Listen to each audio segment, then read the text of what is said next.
জাতীয় দলের হয়ে ওয়ানডেতে নিজের সেরা ছন্দে নেই ওপেনার সাইফ হাসান।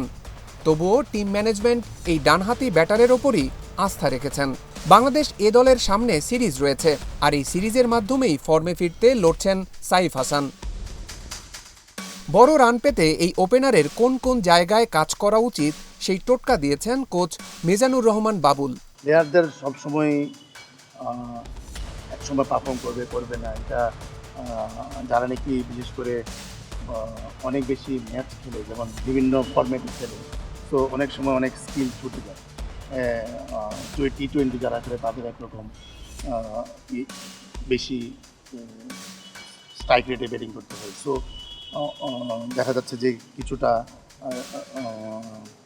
ব্যাটিংয়ের নর্মাল ব্যাটিংয়ের চেয়ে কিছুটা অন্য ব্যালেন্স নষ্ট হয়ে যায় বা অন্য এরকম স্কিলের কিছুটা প্রবলেম হয়, ওগুলা নিয়ে অ্যাড্রেস করেছি এবং ওইটাই এখন কাজ করছি। এবং আমি দেখা যে সাইফ অনেক তাড়াতাড়ি অ্যাডাপ্ট করতে পেরেছে এবং অনেক ভালো ব্যাটিং করতে পেরেছে। সাইফের পাশাপাশি এ দলে থাকা আফিফ হোসেনের ফেরার লড়াই নিয়েও কাজ করছেন কোচ মিজানুর রহমান। আসন্ন টপ 10 টি-20 সিরিজ দিয়ে আফিফ জাতীয় দলের নির্বাচকদের নজর কাটতে চান। তবে বাস্তবতা উল্লেখ করে কোচ মিজানুর রহমান স্পষ্ট জানিয়েছেন, আফিফের সামর্থ্য মিডল অর্ডারে। এই বাঁহাতি ব্যাটসম্যান বিগ হিটার নন। আমার পয়েন্ট অফ ভিউ থেকে বলতেছি, আমার কাছে মনে হয় যে আফিফ মিডল অর্ডার ব্যাটসম্যান, মানে টপ মিডল অর্ডার ব্যাটসম্যান। যে আপনি 4-5-এর নিচে আফিফ হলো অনেক বড় মানে হিটার না যে।